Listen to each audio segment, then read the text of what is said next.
But I believe that by overwhelming majority in all the Americas, you and I, in the long run, and if it be necessary, you and I will act together to protect, to defend, by every means at our command.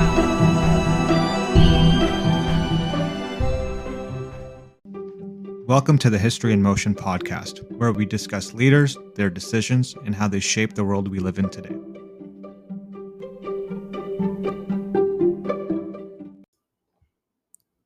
Welcome to another thrilling episode of the History in Motion podcast. Today we'll be transported to the vibrant streets of Renaissance Florence, an epicenter of culture, intrigue, and groundbreaking artistry. At the center of this whirlwind of innovation and power was none other than Lorenzo de Medici. His de facto rule not only left an indelible mark on Florence, but reverberated throughout the annals of history. Dive with us into the golden age of art, the pulse of politics, and the intrigue of the Pazzi Conspiracy. Understand the man who, from behind the scenes, orchestrated a city's destiny and in many ways shaped the Renaissance itself. As we unravel the tapestry of Lorenzo's life and times, we'll discover a tale of ambition, genius, betrayal, and resilience. So get ready for a journey back in time as we set the stage for a story that continues to captivate historians and enthusiasts alike. Let's get started.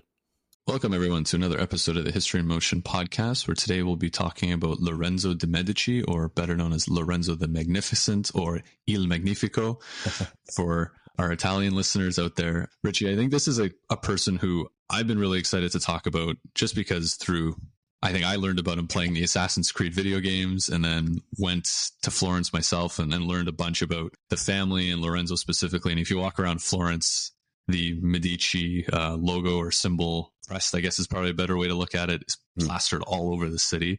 And so You can't walk 5 feet without asking, who are the Medici? Why were they so important? And we can really see that when you talk about the Medici and you talk about Florence, they're almost one and the same. So I think it's going to be a really interesting conversation today to see kind of how those two worlds cross together and why this period in time is so fascinating and still so beloved to this day. Yeah, we have this kind of like romantic, vision of the Renaissance. And I haven't been to Florence, but it's definitely on the bucket list. But I did spend one of my final semesters in university studying the Renaissance. So I'm quite familiar with this period of time, and it is probably one of the most interesting periods of history I've ever studied, but also the most dynamic and complicated. Like, to pin down an idea and definition of the Renaissance, is no easy task. We try our best to put things into, neat little boxes on this podcast, but the Renaissance, we will try our best. But then we get into the Medici.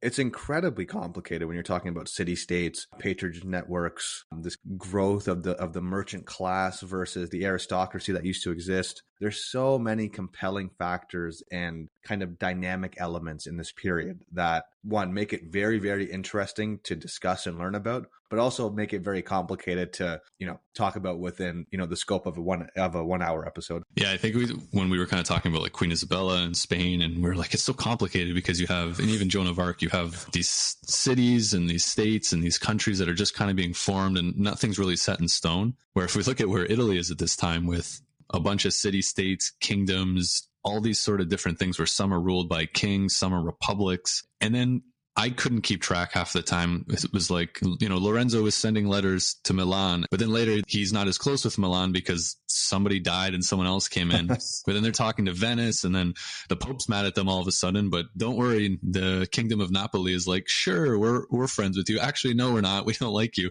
And so it keeps kind of going back and forth and all over these places. And one thing I remember from playing the Assassin's Creed video game, I love this line. It kind of, as I was reading this, I'm like, that makes sense. Where I think the player you play as he's talking to his uncle, and he said, hey, your town was attacked by Florence. I thought you guys were friends with Florence. He goes, every year it changes. 1 year we're enemies, 1 year you're friends. That's just the way it goes. And I thought that was kind of a perfect way to wrap up this time period, is allegiances are changing. It seems like every week, every month. And you don't really, it's not, again, put into a tight bucket where it's like you have, when we look at like World War II, you have the Allies, you have the Axis powers, you have some neutral states. Imagine like France and Germany were allies, and then 6 months later, they're enemies, and then Britain and France are fighting each other, but then they become allies 6 months later. It's just a very bizarre way of looking at the world, and makes it really, really tricky to kind of wrap your head around. Well, I think that's a good point to make before we get into the kind of the meat of the episode, right? Like this idea of evolving geographic region and these competing city states. We can get into the minutia of those relationships, but I'm sure, one, it would be very difficult to kind of actually do it justice while providing some level of entertainment to understand how and why these kind of relationships are evolving on a monthly or yearly basis. But again, I think it does well to showcase the dynamicness of this period and how there's competing priorities and objectives across these city states. And, the Medici are kind of, these central figures that are more or less, not puppeteering, but kind of orchestrating how these relationships kind of evolve and impact them. Yeah, definitely. I think as we go through it, right, we'll see that element. We'll see the element of the church as well coming into play here. And one of the things always that kind of kicks off a lot of the story that we're going to be talking about today is Pope picks the Archbishop of Pisa to be somebody, but Lorenzo wanted it to be somebody else. And then they kind of get mad at each other for that. And when you really think about it, it's like, it's the Bishop of Pisa. Who cares, right? But that's a very powerful position. These are little city states that are trying to, little towns, if they'll change their allegiance from one side to another. When you don't have a very big kingdom, that matters. And so these little small changes just keep pulling at everything. And then you kind of get all this weird political strife that kind of keeps happening back and forth. And we run into kind of what we're going to see today with Lorenzo and how some people don't see him as maybe the magnificent one that a lot of the people maybe at the time and today would see him as. Yeah. What a great handle though, just before we get into it. How do I get a name like that, Paul? What do I have? I don't know. Well, we'll get into why he has that, what he did. But I think the crazier part is his son is called Piero the Unfortunate, and his father was Piero the Gouty because he had a lot of gout. So they definitely weren't just handing out good names just for the sake of it. They were giving you pretty legit names of what was going on in your life. So they were well earned, is what you're saying. Yes, exactly. Reality. Okay. And they were good. They were nice about it sometimes. Like Piero wasn't bad or anything. He was just unfortunate. He's just unfortunate. Yeah. So having a bad day. Okay, cool. So maybe we can get into, what we mean when we talk about the Italian Renaissance as this kind of backdrop against Florence and the Italian city-states. I know we talk a lot about the Renaissance. I feel like this is kind of a word that's very loaded that we use, especially when we, the idea of this kind of Renaissance man, and we'll touch on as well, because I think that's kind of one of the takeaways that have, lasted even in current culture. So really, when we're talking about the Italian Renaissance, we're talking about this period of, cultural rebirth. And I think that is really kind of the underpinning main idea here when we talk about the Renaissance, this idea of rebirth and renewed interest in the arts, sciences, humanities that were primarily based in Italy at the time. Roughly speaking, in terms of timelines, because we are a history podcast, span roughly from the 14th century to the 17th century. Obviously, it's really hard to have hard bookends on these kind of periods because these are historians that kind of make these dates based on, their historical research. But roughly speaking, this is the kind of the timeline that we're talking about. And then you can kind of break the Renaissance down into kind of these major components. So you have the early Renaissance, runs roughly from 1400 to 1490, which is kind of the era that we'll be talking about with Lorenzo. It marks the beginning of the broader Renaissance movement, which witnesses this rebirth of an interest in classical ideas of ancient Greece and Rome, which is quite pivotal to the Renaissance as a whole. This period was extremely transformative and laid the groundwork for the subsequent quote unquote high Renaissance. It led to this expanded overview of kind of, the early Renaissance focusing on some of its main figures and their contributions, just to kind of make it real for everybody. So Filippo Brunelleschi from 1377 to 1446. So I think this Filippo was definitely this idea of a true Renaissance man, a true polymath, architect, painter, author, poet, and scientist. He's responsible, he's well known for his architecture and his innovative architectural designs, his understanding of the linear perspective, which we'll get into. Art as a whole within the Renaissance is really something that you have to talk about when you're talking about the Renaissance, because it really does epitomize this kind of cultural transformation that's going on. Most famously, the dome of the Florence Cathedral. His most famous contribution was the design and construction of the dome. It was kind of this innovative engineering and use of materials, which remains like a testament to Renaissance innovation. Paul, you said you were in Florence. Did you have the opportunity to see the dome? Absolutely. It's a pretty crazy thing because it's I think it was like one of the biggest freestanding domes that existed at the time. Like to be able to kind of create this giant arc without modern technology. And I'm sure they used a lot of scaffolding and stuff, but Sure. and the fact that it still stands today is even more crazy. Insane. I'm sure it's gone over a bunch of maintenance throughout the years, but I think the story with that is they built the cathedral and then they just couldn't figure out the dome for a long, long time. And then Cosimo de Medici, I think it's Lorenzo's grandfather, had some money and paid Brunelleschi a nice sum to figure something out. And they eventually did, but it does. You're right about this Renaissance man, right? Like somebody who can kind of do everything, but also given the freedom to just try things out and really push, whether it's engineering innovation in an artistic sense. So I kind of think the two kind of come together. Like it's a beautiful, beautiful dome, but it works. So there's always that kind of push and pull between making something that looks beautiful, but something that actually stands up. And I think when we look at the Renaissance, for really the first time, maybe since like the Roman Empire, is, those two eras kind of crossing together and creating something magnificent. Yeah, 100%. I think as we kind of continue, we'll see this this kind of coalescence that's happening from these ideas of antiquity. So yeah, we have the early Renaissance. We kind of move into the high Renaissance, which spanned approximately from 1490 to 1527. I guess from a historical perspective, this is kind of the pinnacle of artistic development in Renaissance Italy, marked by this kind of unparalleled fusion of talent, innovation, and patronage, which we'll get to as well, which plays a key role in kind of sponsoring, funding these grand works of art and architecture. The main centers of activity during the High Renaissance were Rome, Florence, and Venice. And obviously, when we talk about the High Renaissance, we have to talk about Leonardo da Vinci.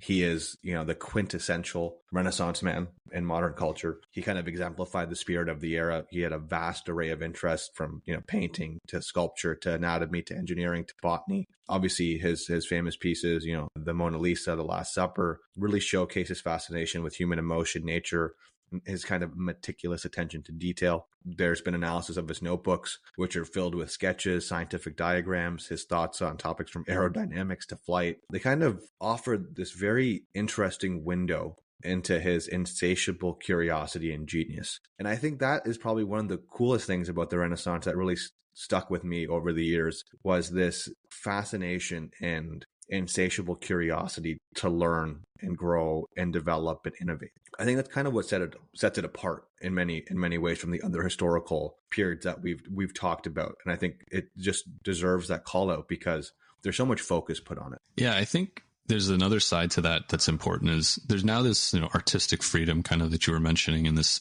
knowledge and curiosity that wasn't able really to flourish in the previous centuries, partially due to religious persecution being one piece of it, consistent war, disease, that kind of stuff. But I think one thing that I kind of noticed with the research is you really start to see commerce and private industry really starting to grow. And we'll get into that with the Medici, but they're famous for their banking industry. And there's just a lot more money going around that's not necessarily in the hands of kings and queens. It's in the hands of private citizens who can, quite frankly, do whatever they want with it. They can fund these public work projects. They can create schools. They can throw a bunch of money at Da Vinci and be like, build me something that does this, or build me something that does that.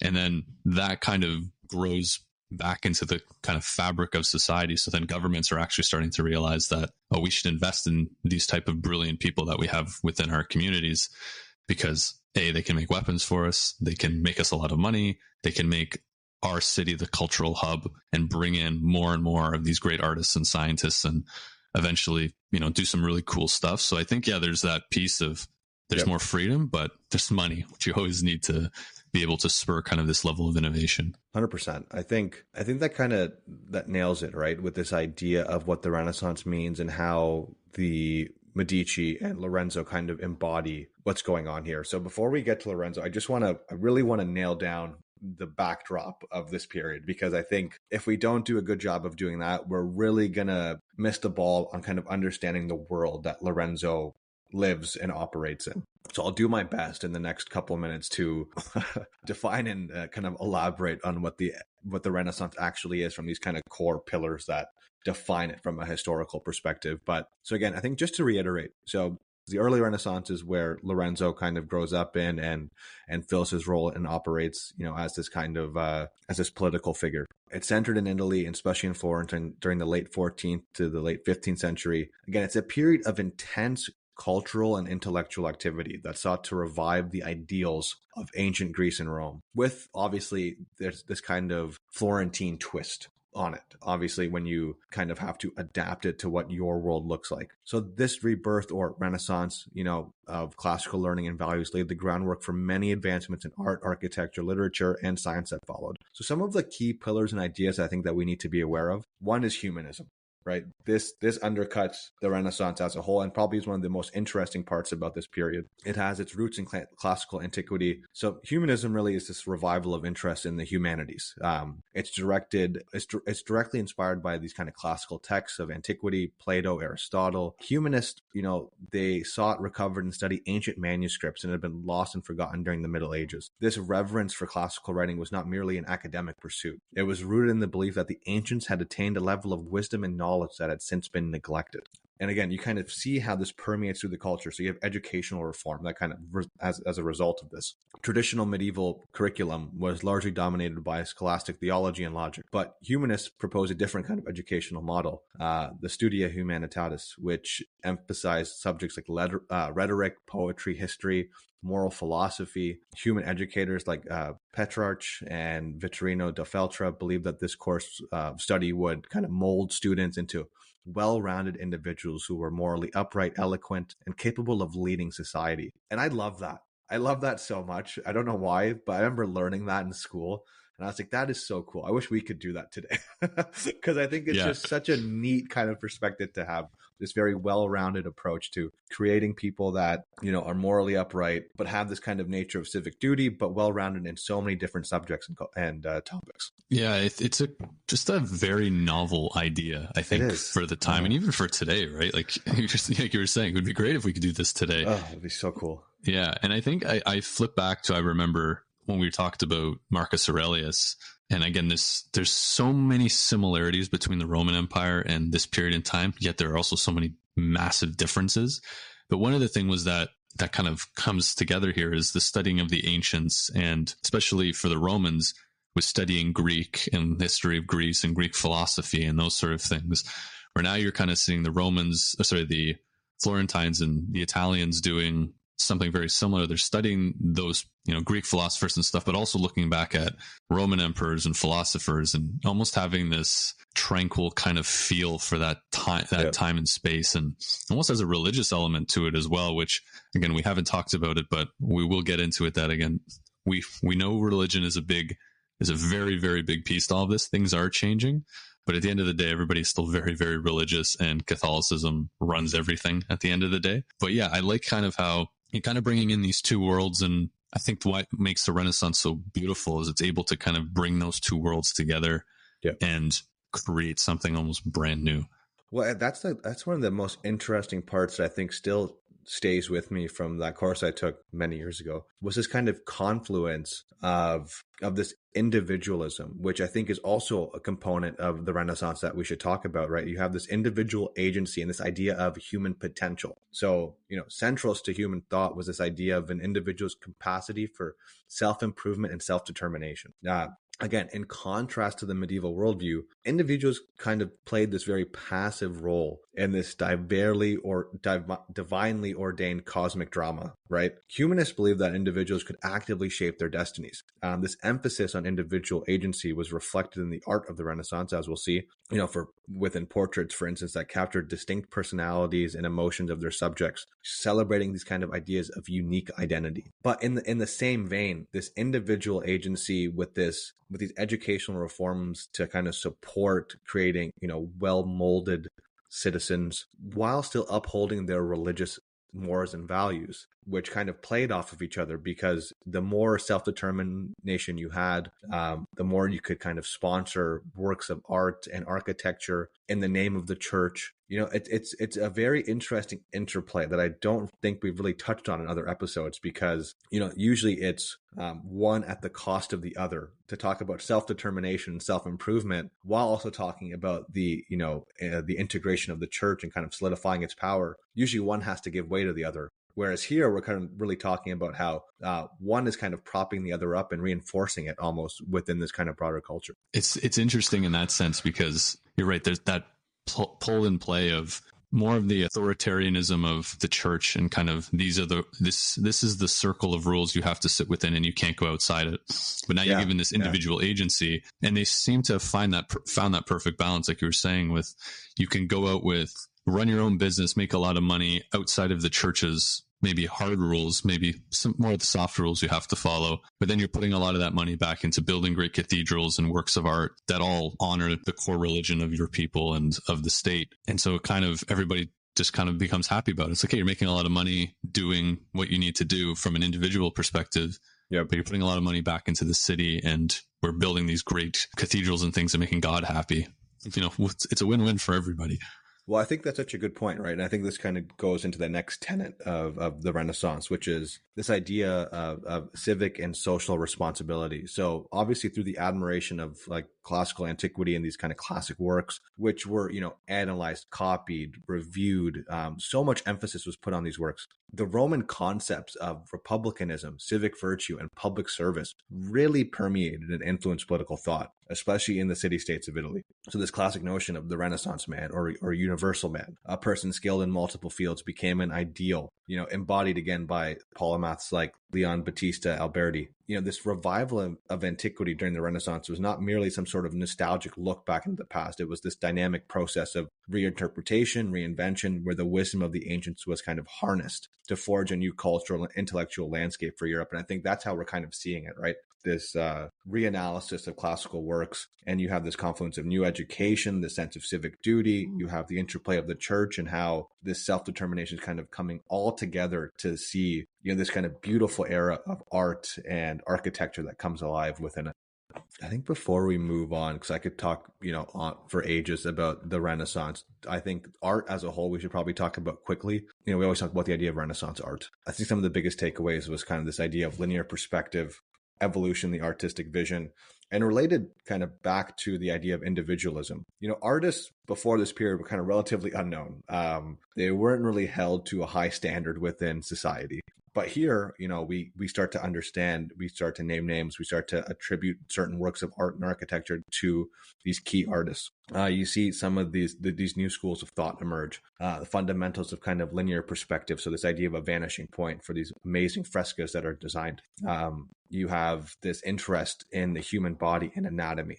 Obviously, you know, we think of some of Leonardo's work with the Mona Lisa, Donatello and sculpture. You know, we have the bronze statue of David, and then this interplay of art and science, you know, kind of this, again, it's really pushing the art between art and science where we're more fluid when we might perceive them today. As an artist, this quest for realism and understanding, reviewing the intersectionality of how we can observe science and still have it artistically represented. It's a very interesting kind of interplay again with all these factors coming out of this rediscovery of these classical ideals. Yeah, you're right. It's just everything is coming. It seems like everything is coming together at this period in time for a number of reasons, but why Florence and Rome and these places are such massive tourist destinations, because you see that interplay, you see the artistic freedom, and you see the money. You see where the money went, right? Yeah. It's like if you ever walk through the Vatican, you're like, oh my goodness, the amount of money that was put into this place is absolutely staggering.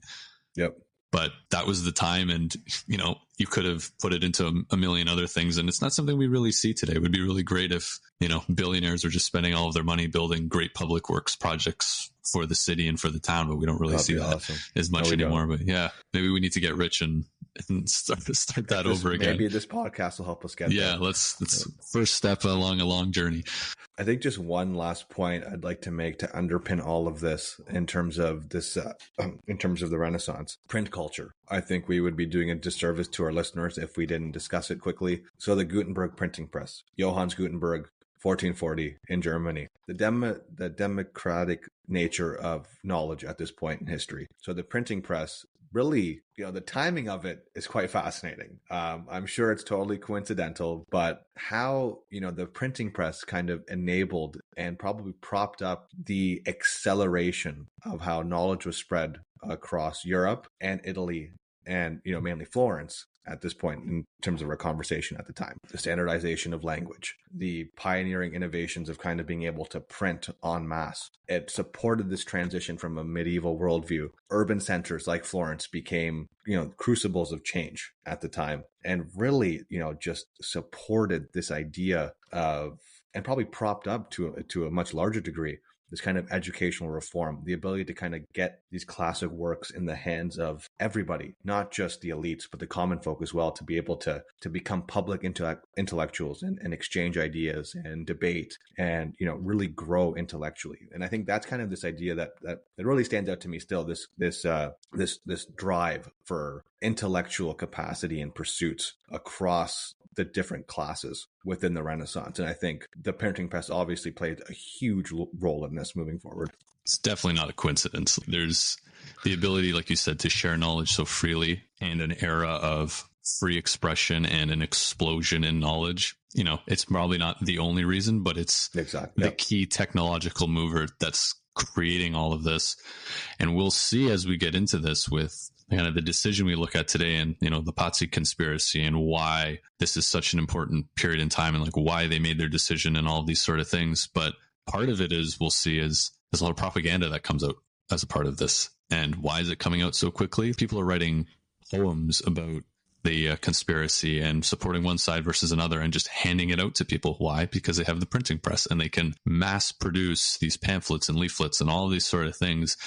So now we got to kind of see two sides of it, of all this knowledge is out there, but now the propaganda machine has just been dialed up to 11. So it's an interesting point that we'll kind of see how that interplay kind of comes into the entire system here. So I think we maybe should bring in the man of the hour and bring in Lorenzo. So just to kind of preface, we've already mentioned it. The decision we're kind of looking at today is not necessarily Lorenzo's decision itself. We're going to be looking at something called the Pazzi Conspiracy, which is an attempt by a group of people that we'll get into to try to essentially overthrow Lorenzo and his brother through assassination, and then take over the city of Florence. And we're going to kind of look into why they did it and if we thought that was a good decision. But it's important to understand Lorenzo's the man of the hour. Let's kind of figure out who he is and why he's so important, and why he has the name the Magnificent. So Lorenzo was born on January 1st, 1449, to Piero de Medici and Lucrezia Tornabuoni. Like we had said, the Medici were a very well-established family in Florence at this time. Lorenzo's grandfather Cosimo had really grown the bank to a level where they were bringing in a crazy amount of money, and they had already kind of solidified themselves as the family to be within the city, and starting to grow outside of the city, based on all of their public works that they've been doing. And they loaned a lot of money to different kings and different kingdoms all around Europe, which had pros and cons. Sometimes if the king was doing well, you'd get your money back very quickly. But if a war broke out, or there was a civil war or political strife, the Medici family was always going from being really rich to having absolutely no money to back to being rich again, just based on riskier loans that they were giving out. So Lorenzo was considered the most promising of Piero's and Lucrezia's 5 children. He was tutored by a diplomat and bishop, Gentile de Becci, and humanist philosopher Marsilio Ficino. And he was also trained in Greek. So this is, again, that very humanist training that he was going through. But I think it's important to realize that Lorenzo's being groomed from a very young age. Piero knows that he needs someone to take over the bank, take over his de facto leader status of the city. And Lorenzo's been patented as being this person. So what Piero does to Lorenzo is he sends him on many important diplomatic missions when he's still very young, including trips to Rome to meet the Pope and other important religious and political figures. So Lorenzo was brought into this world of Italian politics and essentially being bred to lead. And so when he's thrown into the fire at a very young age, the ability is, the art of statecraft and the ability to kind of work around, the political world of the church and these different rulers is not lost to him. He understands this. He's sitting by his father. He's being thrown into some maybe lesser negotiations at a young age, and is able to kind of learn by doing. And one last thing on him is, this is just the way it was in Florence, is everybody was talking about how people looked. Anytime you'd read about things, and we'll get into it in a little bit, it's so important the way people looked. And the thing with Lorenzo, people would say he was so smart and stuff. Unfortunately, he wasn't the best looking. So they say he was rather plain of appearance and of average height. having a broad frame and short legs, dark hair and eyes, a squished nose, short-sighted eyes, and a very harsh voice. I believe he had, I think it was like one of his nostrils was like completely blocked. So he kind of had more of a nasally kind of voice, but it didn't really matter because he was a brilliant speaker. However, his brother Giuliano, on the other hand, was regarded as handsome and, quote, the golden boy.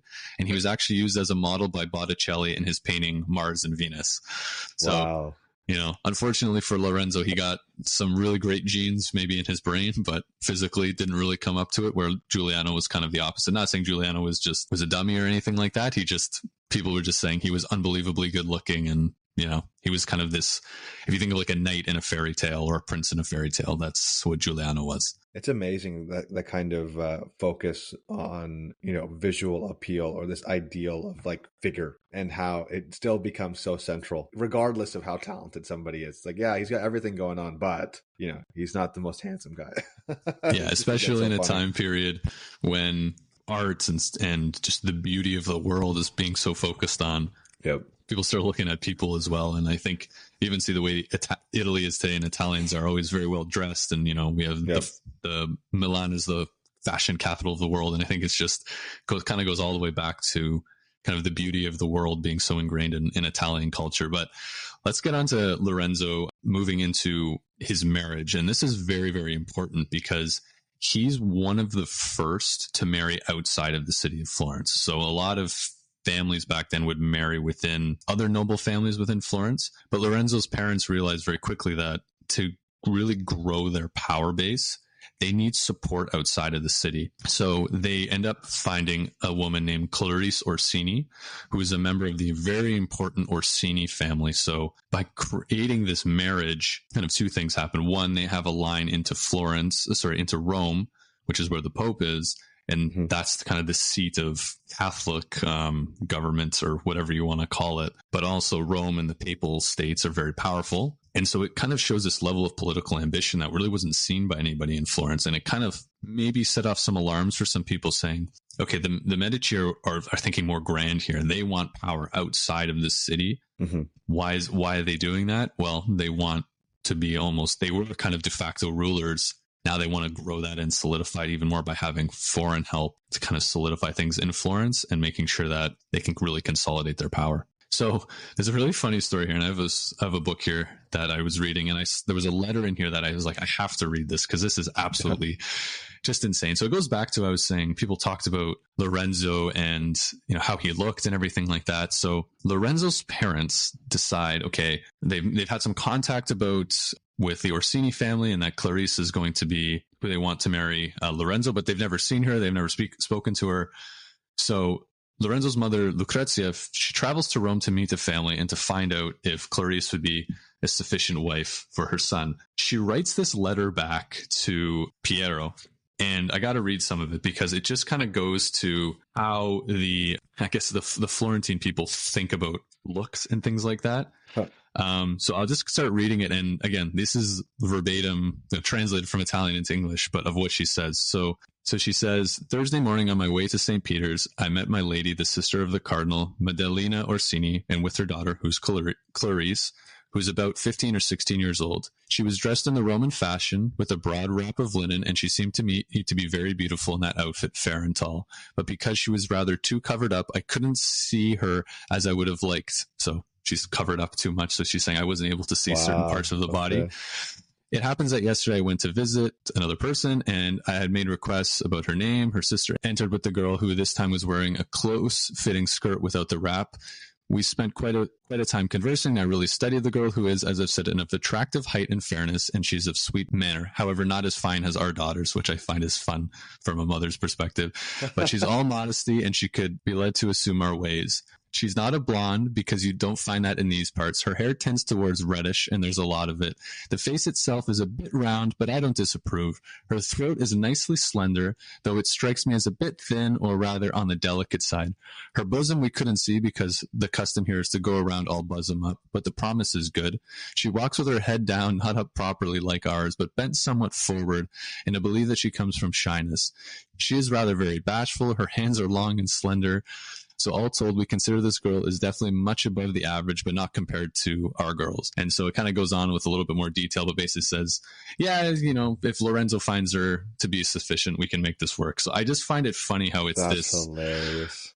like literally her hands are a bit long, her nose is a bit too slender for my liking, and it's, again, this is a mother talking about her potential daughter-in-law. I love how the undertone is still though, my daughters are prettier. Yeah. Oh yeah, don't worry. Yeah, nothing compares to our daughters. Yeah, and she mentions that a bunch of times in the letter, and I think even the author goes on to say that Piero writes back to her, or I think in a conversation says like, that letter was kind of cold. Like, you have to be so.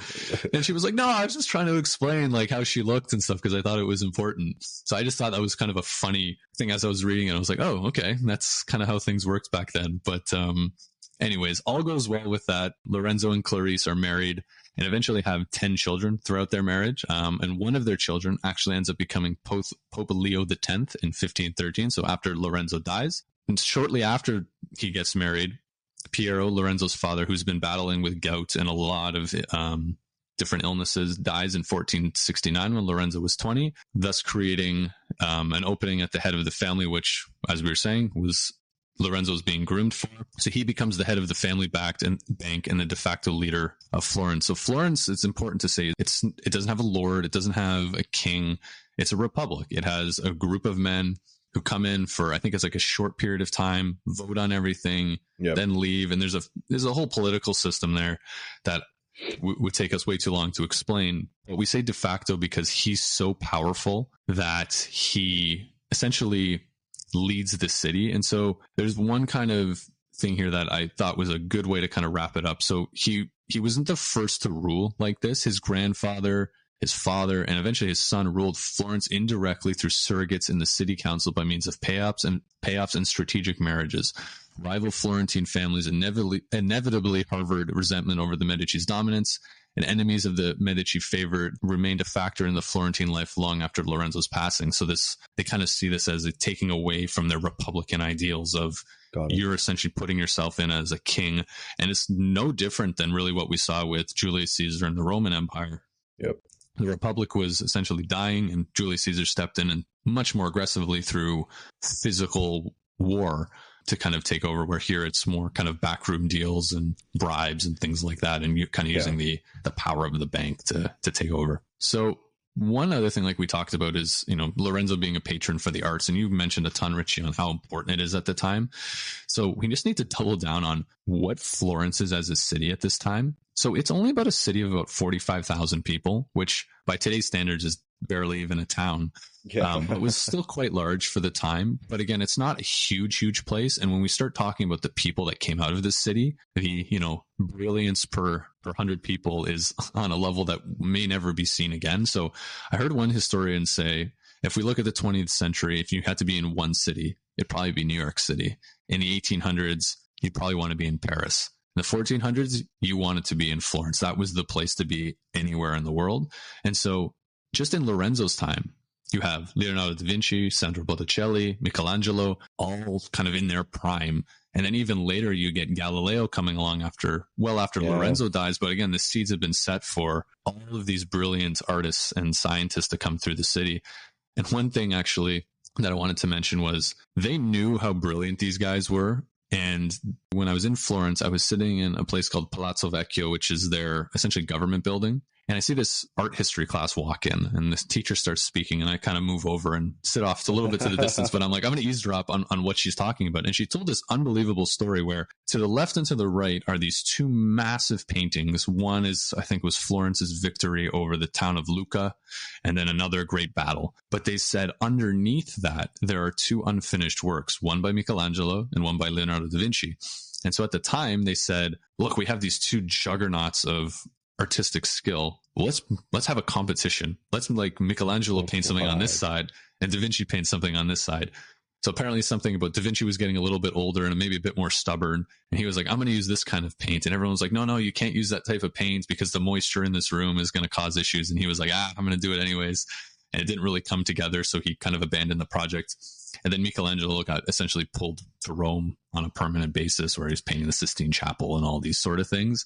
So it never kind of got finished, and then eventually was painted over by those great paintings. But it's just to kind of where people saw these artists. It's almost like two great football teams or two great sports teams, but we're going to have a competition to see which one of these is the best.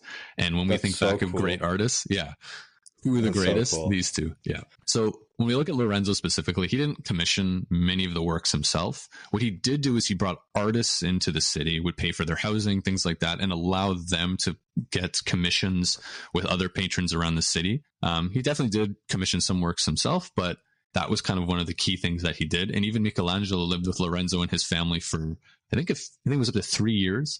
And so like Michelangelo and Lorenzo de Medici are just eating dinner together and talking about whatever they're talking about. Yeah. That's what I was saying. Like this is bringing together the greats of this time period, all within one city of 45,000 people. So, and like, I'm only listing off a few of the great artists, but there were so many more, and so many, great authors like Machiavelli, who we'll get into in a little bit. And all of these great historians are coming out of the city. And it was just this hotbed for everything you had kind of described. Apart from personal interest, Lorenzo also used the Florence collection of fine arts for political purposes. An example includes a commissioned several artists to Rome to paint murals in the Sistine Chapel. So essentially, he said, hey, the Pope will be really happy if it'll help kind of our relationship. So he would send artists to go do some work in Rome. He would also like to write poetry. And something that I found interesting was Lorenzo would write the poetry in his native Tuscan language, which is essentially an Italian dialect, instead of the traditional Latin or Greek that we would see from maybe the more traditionally educated people.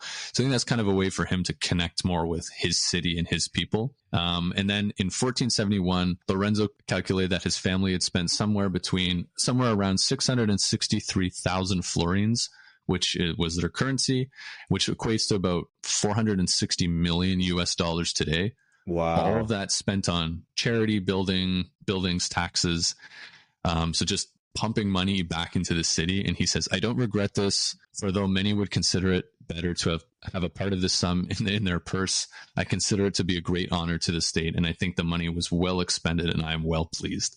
So I think we've talked about so many times of, you got to have good PR as a leader. If you're building churches, if you're building buildings, if you're putting money back into your community, people are going to like it. And it's a brilliant, brilliant piece of propaganda. And then on top of that, they even have something here where Botticelli was commissioned to paint something in a chapel, and he painted the Medici as three kings. It was kind of this, we're not kings, but this is an artistic expression of us. And you know what I'm saying? So it's a brilliant tactic, especially for the time. And I think when we look at something that kind of came up when I was doing the research, was we look at Marie Antoinette and her big hairstyles and everybody trying to mimic her. Lorenzo's the most powerful and rich man in the city. He's doing all of these things. If you want to be like Lorenzo, you need to commission your own artwork. You need to commission your own buildings.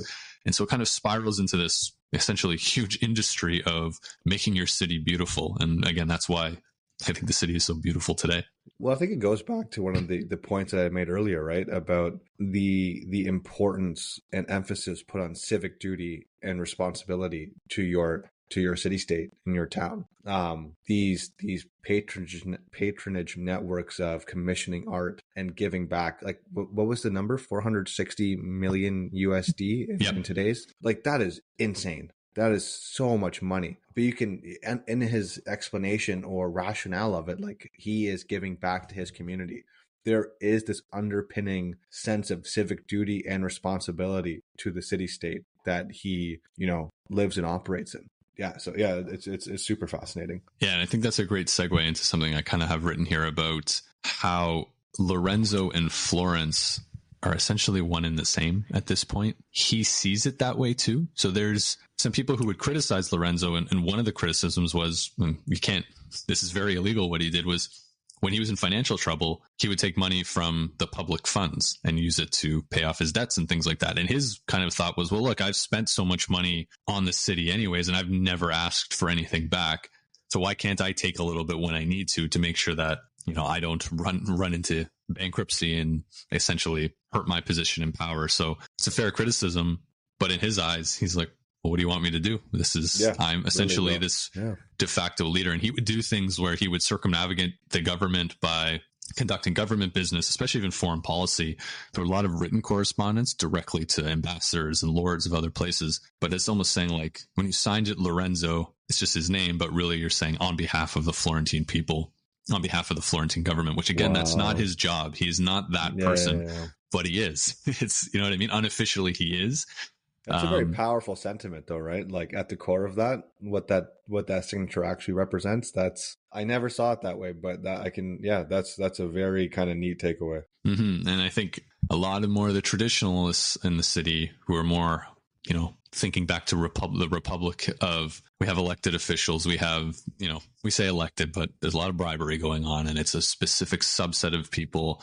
It's not like we see in like the United States where anybody can do whatever they want. This is more medieval in that sense, but this starts to annoy some people, right? Well, that's a great point, though, right? And I think we've kind of touched on it, but we haven't really, like, I think explicitly mentioned it. In this era, this this is the medieval era across Europe, right? So you do have some of the tenets and reality still permeating in, you know, what is the city-states of Italy. Exactly. The mercantile class, or the merchant class, growing in power and strength in terms of their networks and opportunities. But you also have these older, like elitist families that are nobility in general. So there is this tension that is kind of interplaying on the ground with this new burgeoning merchant class versus this old, well-established, old order nobility class that may feel a little threatened about their position in society when you see families like the Medici, who are,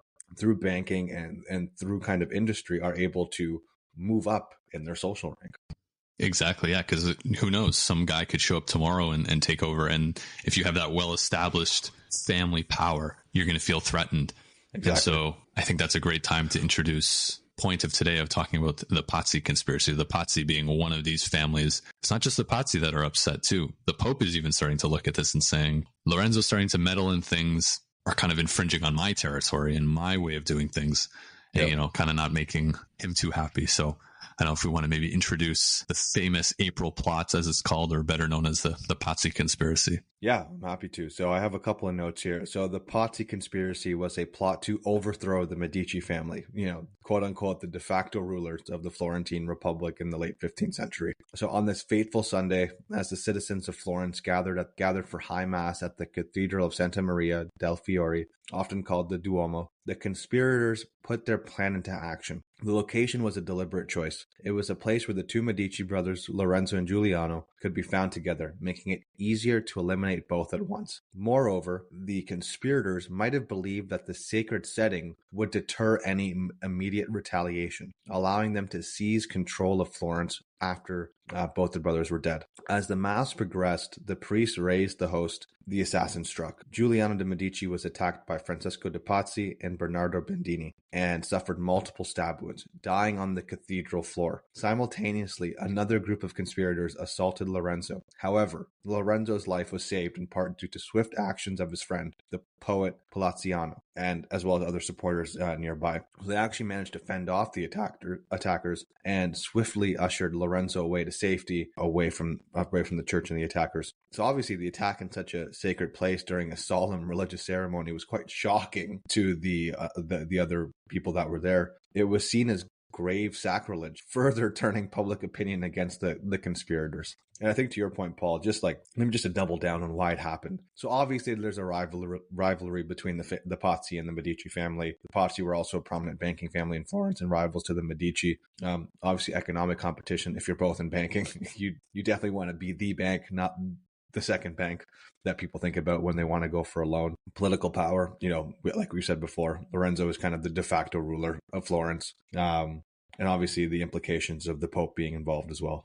The craziest part is the Pope being involved. This is a legit conspiracy. So one of the things I read was when the plot was kind of brought up, it wasn't just the Pope's idea. There was a few other people who were really anti-Medici and seeing them kind of encroaching on different territory, and the Pope was they realized that the Pope was starting to get upset, and they introduced this conspiracy, and they said, okay, the first thing we have to do is we have to kill Lorenzo and we have to kill Giuliano. But the Pope was like, you know, being the religious man, he goes, no, nobody dies here. I just want them removed from power. But the conspirators kind of knew, well, that's impossible. We have to get rid of the Medici. And so they eventually would look for they had a whole bunch of different ideas. And eventually they were like, we got to do it when they're together and when they feel safe. And again, doing it in a church, which again, talk about sacrilegious in a time where religion is so important.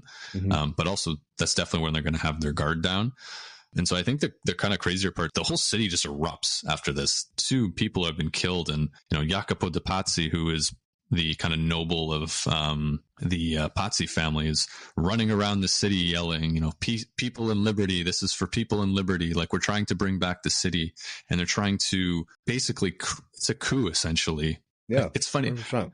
Can we even call it a coup, though, if the Medici are not official rulers? I guess they are, because I think what happens, too, is there's another part of this where some soldiers go to the essentially government buildings and try to take hold of power, but it doesn't work out. They kind of get trapped in there, and everything kind of blows up in their face because Lorenzo lives. And there was troops waiting outside the city that if they needed them, they were going to call them in to kind of gain support and get rid of any social unrest. But the fact that Lorenzo's still alive destroys everything, because now people can look to him for guidance. People who are loyal to the Medici aren't going to switch sides. They're going to stay loyal to Lorenzo, and the whole thing kind of blows up. Well, it's interesting to think, first of all, what a silly idea to attack someone in the church. Yeah. Like, that just seems like really poor planning. Did that have to be the place? You couldn't catch someone, they were going on a walk or something? I think it's because they were together, right? And I think it's when you have your guard down. Like, I don't blame them for doing it. I think escaping is probably tricky.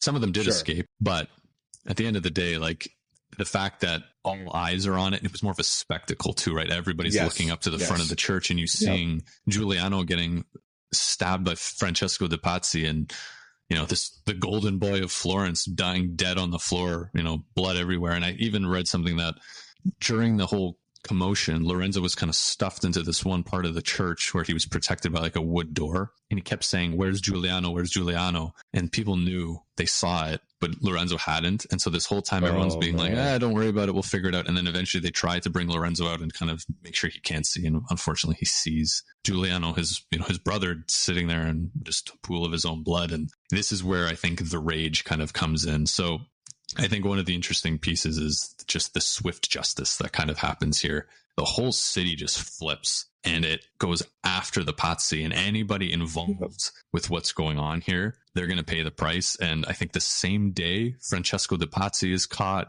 He's hung from the Palazzo Vecchio, and the hunt continues for a lot of these assailants. Yeah, it seems like, many of the conspirators, including Francesco, were captured and executed. The family itself faced severe retribution. Members were executed, some were exiled, others suffered the seizure of their properties. It seems like the very name Pazzi kind of became synonymous with treachery in Florence. And it also seemed to strengthen Medici rule. Obviously, an unintended outcome from the Pazzi perspective, that the immediate outpouring of public support kind of solidified the Medici's family rule over Florence and further cemented Lorenzo's kind of strength and utility up until his death in 1492. Definitely. I think one thing here I wanted to read out was, to your point of seizure of property and all these sort of things, but they almost go to like a Stalin-esque erase them from the history books. So there was the author here in this book says, every public sign or symbol of the Pazzi, including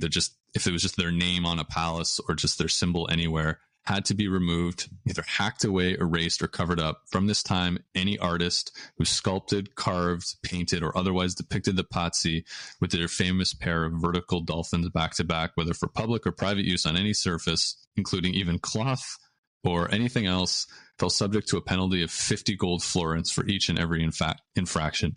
In a word, the Pazzi name and their insignia must disappear from Florence. Wow. Yeah. Wow.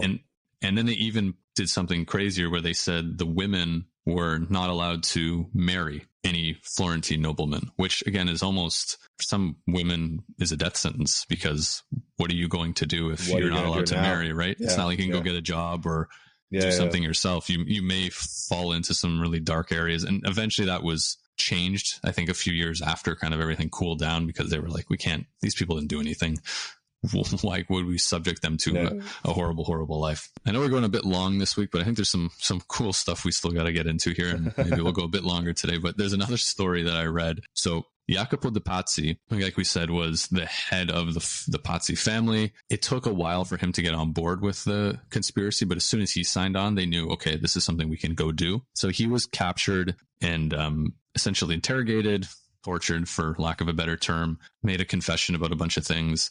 And they actually started printing out a lot of the confessions that they found that they had from these different people who were involved and just sending them out everywhere with slight edits to make sure that they didn't annoy anybody that they didn't want to annoy, but like, here's all the people that were involved.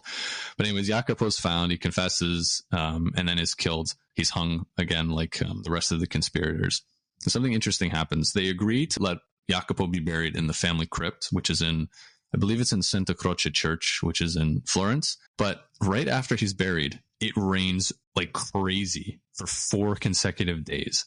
And so farmers start entering the city saying this heavy rain is going to ruin their crops. And a lot are starting to say, well, this is God's displeasure that this evil and wicked man was buried on sacred ground. And the government goes, you know what? You're probably right. Let's get him. Let's move him. So they take his body out of the crypt and they move him to another area where he's buried. So within the city, but not sacred ground. Again, though, it gets even more crazy. The city people start to complain that they're hearing eerie sounds coming from where Jacopo was buried. And now they're saying that this land is now officially haunted and there's demons and things running around and people are just saying some crazy stuff. This is where I think it's funny. The term boys will be boys probably goes all the way back to this time. A group of, we'll say, boys. I'm sure there was some Medici propaganda industrial complex involved in this, but they actually dig up Jacopo's body. And for some reason, he was buried with the noose that they hung him with. I don't really know why. So they're dragging I guess so. So they're dragging him through the city with like just this corpse. And they're like doing things where they'll get to an intersection. They'll be like, ladies and gentlemen, we would like to welcome the knight Jacopo de Pazzi. And they would drag his body in and they're laughing and having like, having a good time. And then the last piece of it is they go to the Pazzi, I guess their house kind of complex, and they start knocking on the door with Jacopo de Pazzi's head saying, hello, I'm here. Who is going to let me in? It says Jacopo. And nobody cared because like, these kids were like, well, what are they going to do? Like, everyone knows nobody likes this guy. They've already moved his body. Eventually, there's no consequences here. Yes. At this point. Because this is like, there's so much bloodshed going on at this time. So many public executions that nobody really cares. But this all kind of comes to an end with, essentially what's the Pazzi War was called. So the Pope was involved in this. And he's just not going to sit by and be like, yeah, no problem. Everything's good. Oh, it didn't work, whatever. There's actually a war coming towards Florence. So the Kingdom of Napoli, the Papal States are actually starting to march into Florentine land. So Lorenzo realizes that he's in quite a bit of trouble here. And he realizes that through an intermediary, I believe it was the Duke of Calabria, tries to get in with the King of Napoli and try to create some peace. And so he decides that he actually needs to go to Napoli. And this is probably where we see Lorenzo and his love for Florence kind of come together. He realizes that if he goes to Napoli, he could very easily be killed, but he realizes that he needs to do it for his city. And there's a few quotes that I read about him just saying, like, I understand the risks that are happening here, but for the love of my city, I have to do this. So we see that level with Lorenzo that, again, he is the de facto leader. He is ruling by illegal methods. But in his eyes, he is Florence, which again, right or wrong, it is what it is. So he ends up going to Napoli, spends many months with the King of Napoli, trying to negotiate a way out of this war. Because if he can get Napoli to stand down, the Papal States will likely stand down as well. And what ends up happening is he comes with elaborate gifts and stuff. And, I'm sure there's some money going back and forth. And eventually the King of Napoli agrees that they're going to stand down and sign a peace treaty, which kind of softens things for a little bit. But then a stroke of luck happens where, luck for Lorenzo's sake, not luck for the people involved, but 12,000, I believe, Italians are killed and 10,000 are taken into slavery by an Ottoman raid in the south of Italy. Wow. So whatever issues you have within your continent does not matter anymore. We got to go protect against the south from these Ottoman raids. So the Pope's attention is completely flipped on its head. And, peace comes to the Italian peninsula for a time until someone else decides that there's not going to be any peace. But that's the kind of the skill of Lorenzo, right? They say he was very, very good at building these relationships domestically and foreign. So he had agreements with like the King of France, the Duke of Milan, and to be able to kind of bring all of those together and really create this safe and peaceful time for Florence. So that kind of gets close to the end of Lorenzo's life. So he dies on April 8th, 1492. And it's often seen as an end of an era. He was only 43, which is kind of sad. But again, his father died of gout and it was just unfortunately, some bad genetics caused him to become ill quite young and pass away. So some decades later, an Italian historian described his death as a egregious stroke to his country. Lorenzo's reputation and genius helped maintain a long and secure peace in Italy. If Florence was to have a tyrant, she could not have found a better or more delightful one, which I think is perfect, right? Yeah. He's a tyrant, but he's a nice guy. So he's nice to us. Yeah.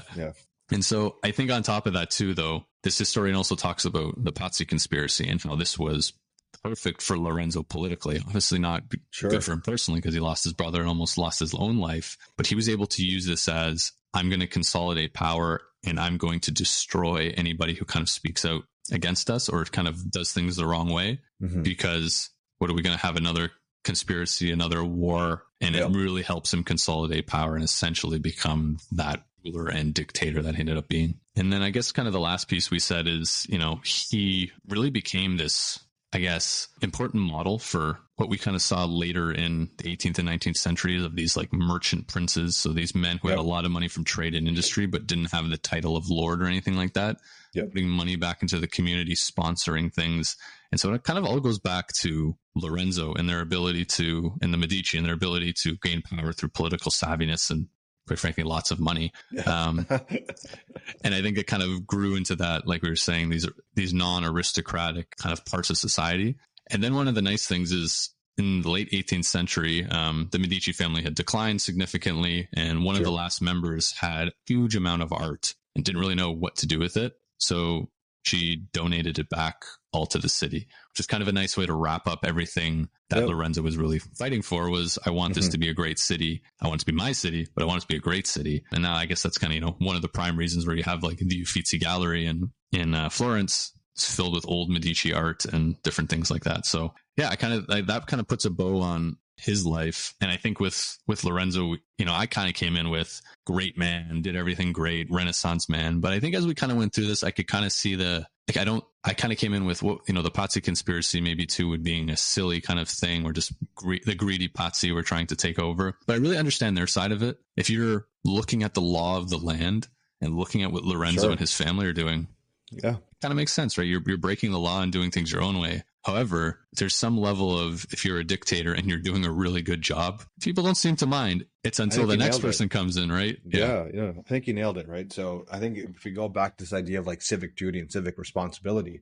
who are we to kind of question the intentions and rationale of the Pazzi if they are seeing it from this perspective of, it is our civic duty and responsibility to return the Republic to its glory and have more parity of power across the families versus Lorenzo, who is, more or less de facto ruler, who isn't actually upholding the tenets of the Republic. I can totally get that kind of rationale and perspective. Yeah, but definitely. It blew up in their faces. It did. It absolutely blew up in their faces. Yeah, it's tough because you're like, oh yes, they're, one's, it's very black and white, right? Like tyranny versus freedom and the law of the land. But at the end of the day, everybody's somewhat greedy. Everyone wants power for themselves. Yeah. From Lorenzo's perspective, he wants to stay in power. The Pazzi are like, we don't have enough power. We want more. The Pope's like, hey, I want more power as well. And so it's just essentially this political game of kind of going back and forth of who's in control of what and when and how, which kind of 100%. Leads to, everything kind of coming together. But yeah, I think Lorenzo, we can definitely say from a legacy perspective, it's so ingrained in the city that he will live on forever as long as Florence remains Florence. And, all of these different characters that kind of come in and out, nobody really has that lasting legacy. And I think kind of to take it all the way back to what you were describing of that intersection between art and science and free thinking and individualism alongside of the patronage for the arts and different things like that. It's almost the perfect way to create an everlasting legacy that's probably never going to go away. Well, I think if we take it back to the very beginning of the episode, Lorenzo the Magnificent, I think it's well earned and I think it's accurate. And there's a reason he earned that title. Agreed. Yeah. And I think when we say Lorenzo the Magnificent, we also say Florence the Magnificent City, I think is kind of synonymous at this point. Yeah. And I think as long as we can see the two together, as illegal and probably wrong as it was, Sure. it is just what it was. And I think it worked out well for the city at the time. But then the city kind of falls into some decline not too long after, because there's a push and pull always, where you have this great free-flowing, free-thinking society where the more conservative side cracks down, and then it opens back up, and it's just kind of the fun kind of ebbs and flows of, I guess, politics of humans, and we'll see it forever. But those are stories for another day. So yeah, I think that's maybe a good time to wrap up, Ritchie, unless you kind of had any final thoughts. No, I think we nailed it. I totally agree with the sentiment there. Was he a bit of a dictator? Well, I think based on what we've kind of talked about, it would be hard to argue otherwise. However, I think he did a great job. I think he was a leader. He had the city's best intentions at heart. And obviously, I think he, in almost every way, embodies the core tenets of the Renaissance that we discussed. Definitely couldn't have said it any better myself. All right. Thanks, everyone, for listening, and we'll be back with another episode. Thanks, everyone.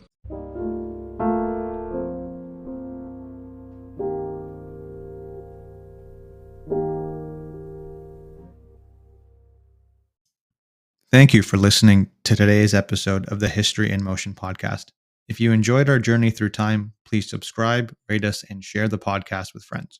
Your support helps keep history alive. Until next time.